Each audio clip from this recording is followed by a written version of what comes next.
sen ey koca dünya, senin lezzetin solanda bildim. Sağ ol insan. Yerdi üstüme bütün araba, gözlerimden yaşa dolanda bildim. Balalı balama balama balama.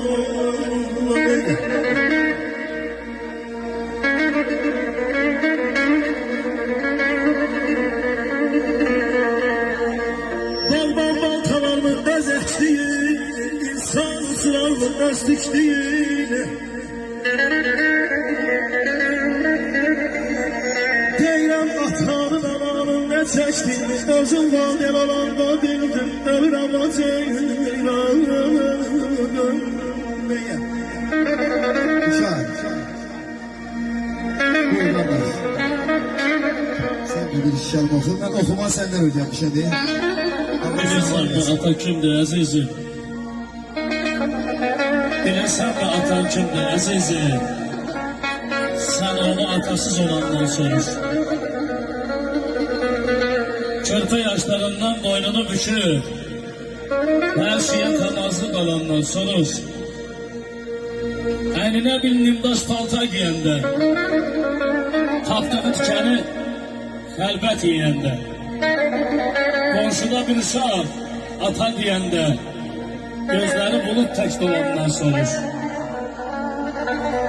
Yaqub oğlu, bir gün ağlayan gülər, atasız böyüyen göz, yaşın siler. Söyle, atanın ananın yerini kim verebilir?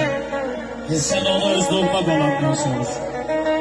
Arzu eyləyək bütün atalar, bütün analar evladının çok doyunca bəhrəsini görsün inşallah.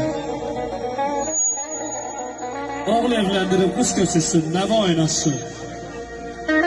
Sağ ol Azal kardeşim. Buyur.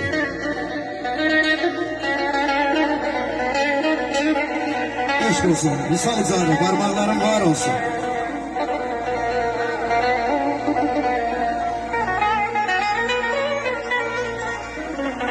Ay oğlumun en müqəddəs bildim atamı. Ay oğlum en müqəddəs bildim atamı. Atana hürmet eyle oğlum ey oğlum ey oğlum.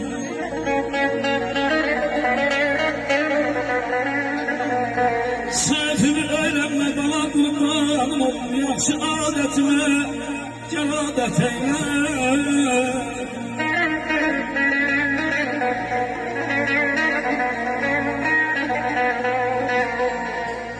Avalan atanan gel tut yerini, nesillerin görsün nesillerini. Ay evlat ben sana dediklerimi sen de öz evladına nasihat eyle. Birin sen dedin, birin de ben diyeyim daha. Ata evin görüşecek. Allah vakti söndürmesin. Ana yarı yaraşını ismetinden endirmesin.